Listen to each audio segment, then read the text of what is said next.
Hello, and welcome to the Northwood Podcast. I'm your host, Heath Jones. I pastor Northwood Christian Church, which leads me to my first point before we even get going. I'm not recording in my office as usual, so if you're listening to this and it sounds a little different, it's because I don't have my usual microphone. I'm using my Apple AirPods to record. And if you're looking at this, if you're watching this on YouTube, you'll see I'm not in my office with my usual background of books. I'm in my 6 and 7 year olds room, the one that they share, for two reasons. Well, three really. I have to do it on the fly today, so that's why I'm at home. Second, I'm in this room because it's quiet in here. Hopefully, it stays that way. And third, the lighting is about as good as it's going to get in my house. So if you're watching, that explains the scenery. Or if you're listening, perhaps the audio quality, apologies. Well, we'll just see how this goes. Perhaps this is just a one-time experiment, but pressing on. As I said, we're the Northwood Podcast. My name's Heath Jones. I said at the start, I record this as part of my sermon prep in one part, but also for those who might like to listen to this message by way of podcast. Maybe someone who doesn't go to church or prefer a different mode of engaging. But if you're wanting to see me in person, or some of the folks that I know well, you might check out our church. It's a good church. You can find out more about it by going to our website, www.indyncc.org. That's ndncc.org. And there you'll be able to find all that you need to contact me or to reach out, however informally, to the church. While we're on the topic of websites, you should also check out the other offerings of our producers and content creators at the All Indiana Podcast Network. This podcast is produced by the All Indiana Podcast Network, and well, it's right there in the name, what we are. They feature podcasts made by Hoosiers, often about topics of interest to us here in Indiana. So please check them out. But also, if you're out of state, the topics run the gambit, and I know there will be something for you. And so I encourage you to check them out. If you're interested, go to www.wishtv.com/podcasts. That's wishtv.com/podcasts. Lastly, we're going to need to pause for an ad break. But before we do, I'd want to encourage you to like, subscribe, follow, or leave a comment on this video or podcast, whichever format you're accessing, video or podcast. This will help us out, the Northwood Podcast. It shall help us find more listeners. And so please give us a follow or a like or whatever. As I just mentioned a moment ago, though, we need to pause for some ads. So if you are listening to this via podcast, we'll catch you after the break. If you're watching this as a video on YouTube, then we'll just sit through this awkward moment together because we're not big enough on YouTube for ads. So here we go. Enjoy these ads. And we're back. Today we'll be considering a short yet fairly popular story found in the Gospel of Mark, chapter 35 through 41. That's Mark chapter 4, verses 35 through 41. And here it goes. On that day, when evening had come, he said to them, "Let us go across to the other side." And leaving the crowd behind, they took him with them in the boat, just as he was. Other boats were with him. A great windstorm arose, and the waves beat into the boat, so that the boat was already being swamped. But he was in the stern, asleep on the cushion.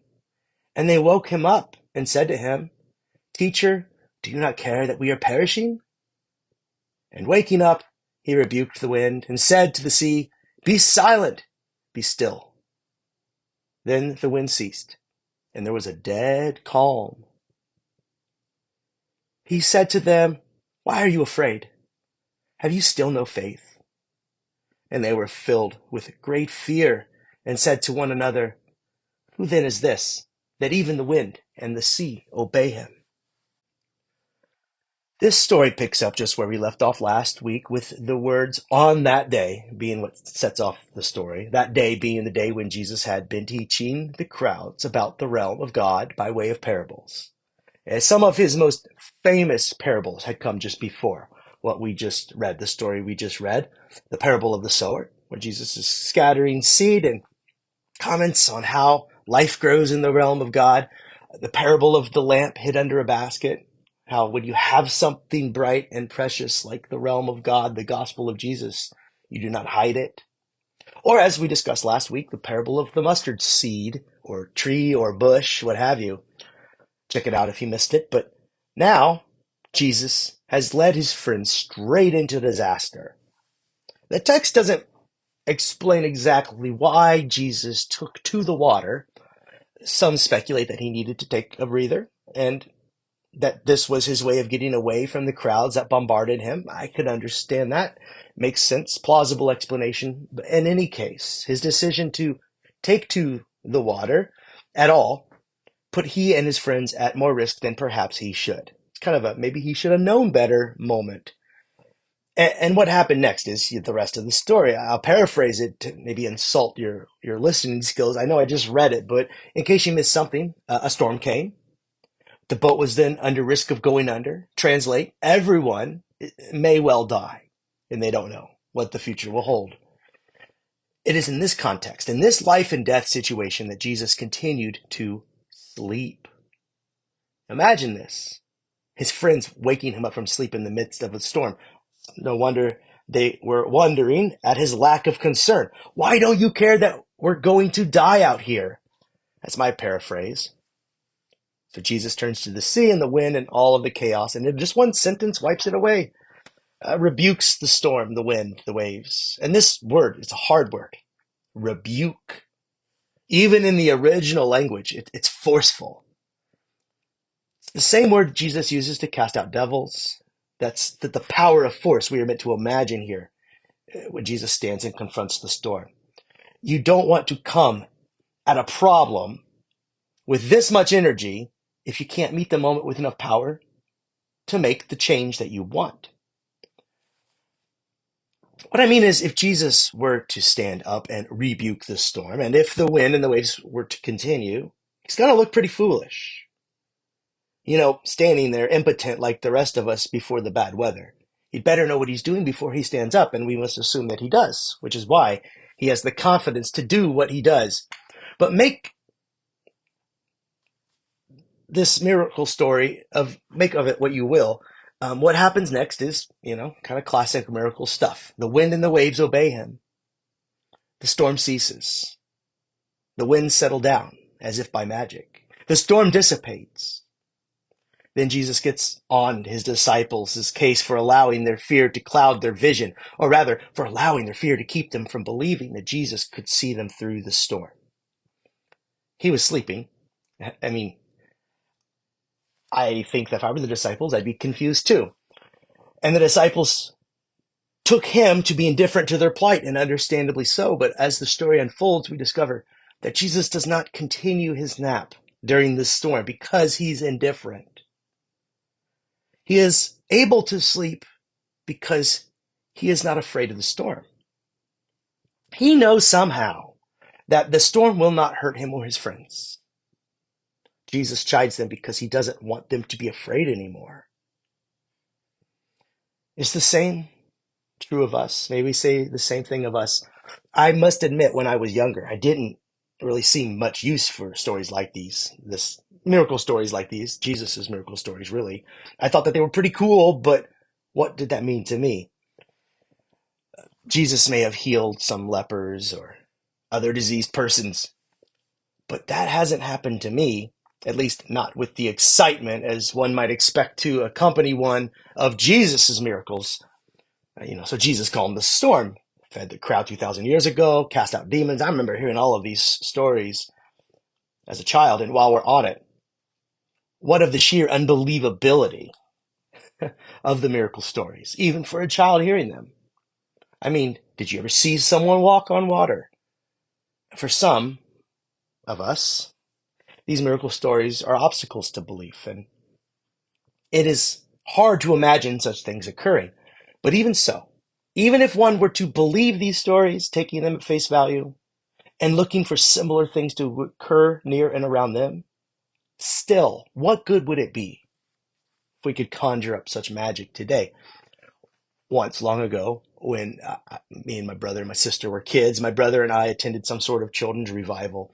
And at that place, they had a few kids demonstrate trust falls with one another. When you fall backwards into the arms of another, trusting that they will catch you. It's a well-known team building exercise meant to teach a community that they can trust one another. And in the case of us kids, they wanted to demonstrate by way of this visual that we could trust God in a similar way. Okay, I get the point. We get home. I think the story was even about Jesus walking on water. I think was walking on water, similar to today's story. And we got home, and as soon as we walked into the house, my brother looked at me with a glint in his eye and proclaimed, "I have faith." And he fell straight back onto his head. I think he was about 7 years old. I can still feel the thud reverberating through my own skull. But even if he had pulled it off and had floated or whatever he thought might happen, if he had enough faith, again, so what? Does this solve the world's problems? Or have these stories if the miracles could happen, would they make any meaningful, important impact on the places where love is needed these days? So what good is the story about Jesus calming the wind and the waves? Well, here it is.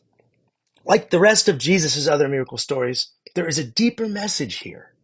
The point is not the trick or the theatrics or how impressive it would be if it were to happen or if you had been there.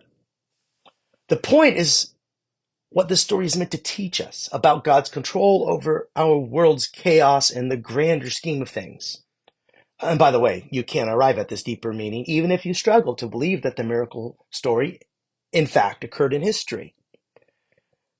But in any case, whether you take it at face value or struggle, here's what it means.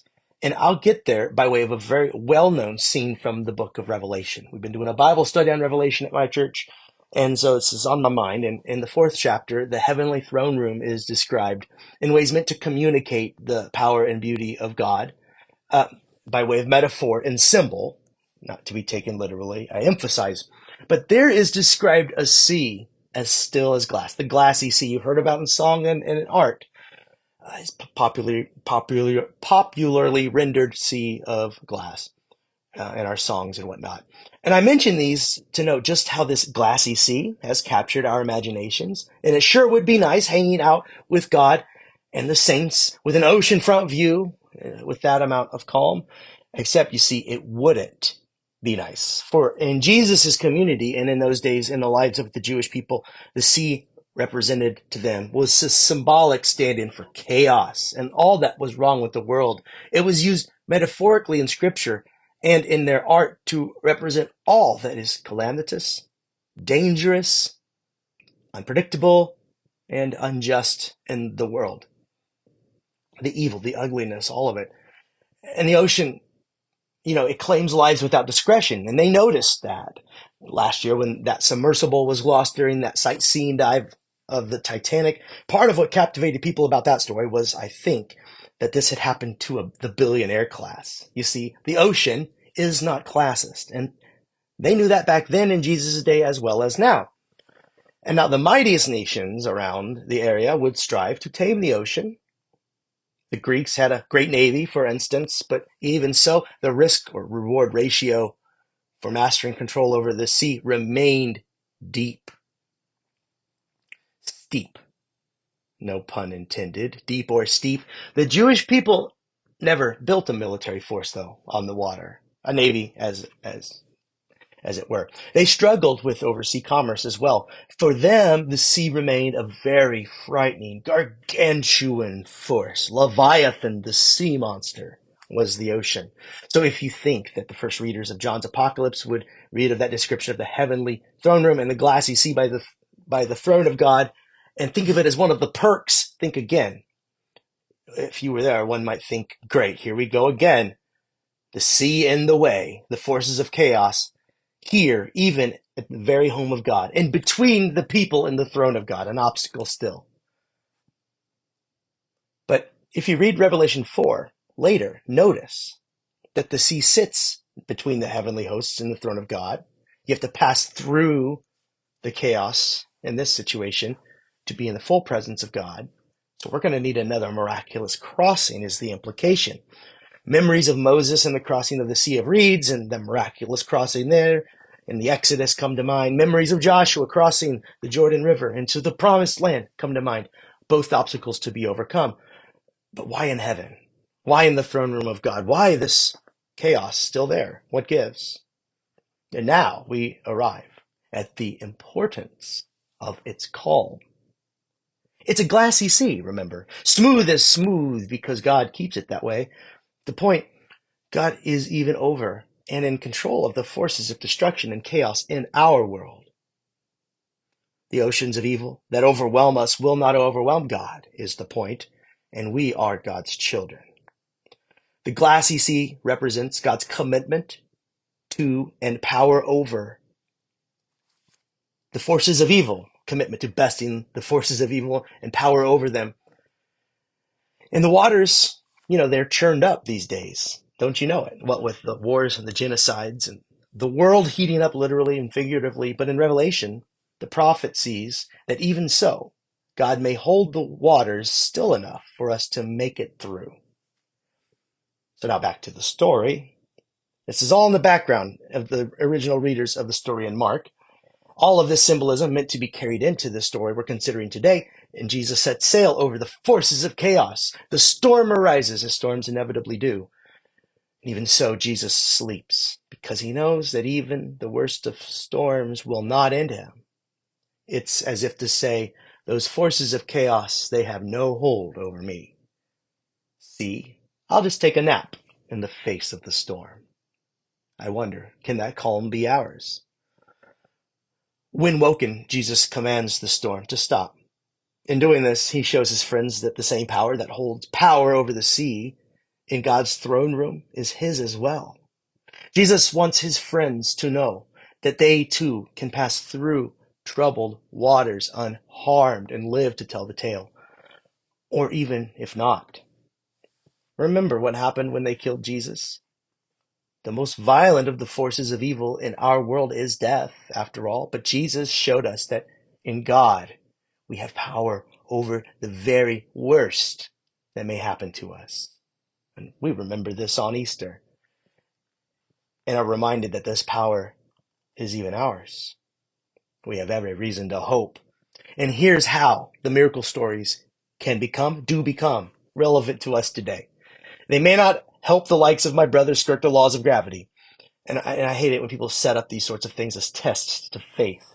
They cultivate a lot of guilt in people for no good reason, but they do teach us these miracle stories about how God means to hold us in the midst of troubled waters and the troubled waters of our own times.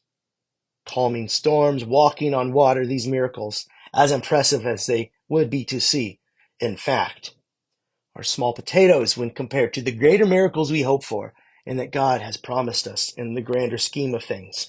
Peace between warring peoples, reconciliation between all enemies, justice for the downtrodden and used up, and even food for all empty bellies, living water for our souls and literal water for our thirsty tongues.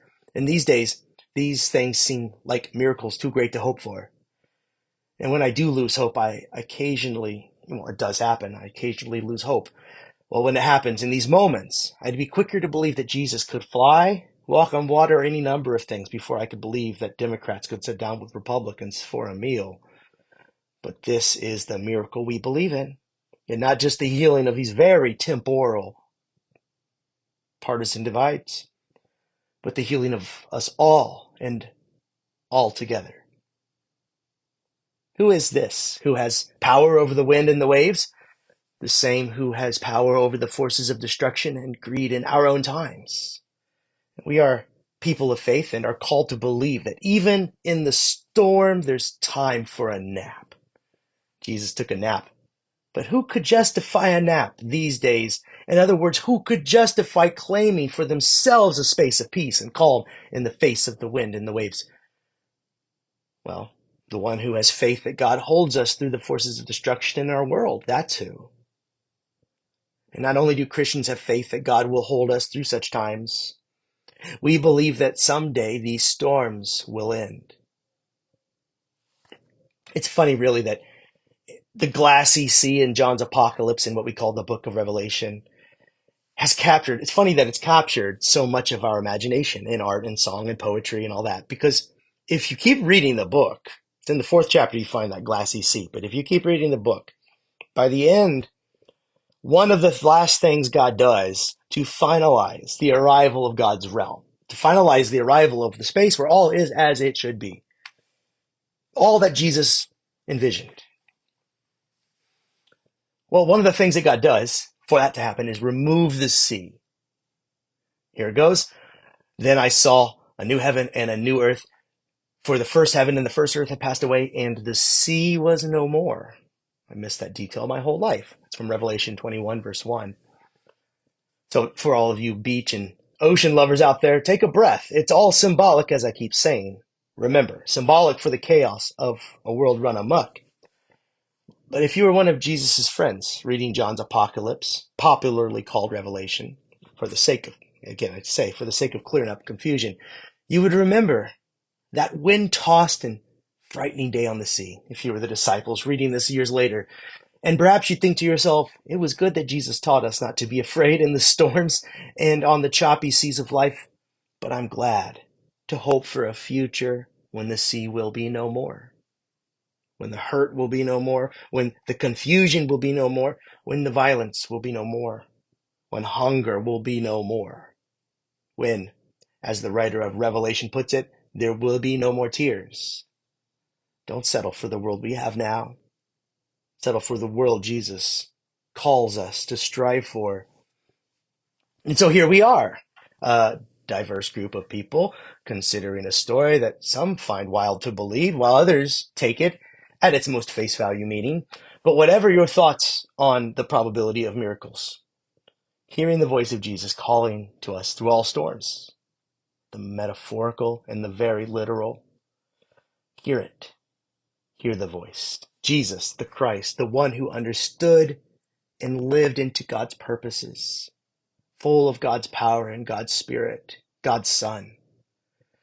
That one calls us over the chaos of these times, wars in Palestine and many other places, planet warming up, and many of us are alarmed. Our own country divided, very, very divided. But God calms the storm. Calms storms, plural, has in the past and will still today. And God's child, Jesus, knew it was safe for him to lie down and sleep. There is calm and there is peace to be had, even in the worst of storms, even today. So why are we afraid?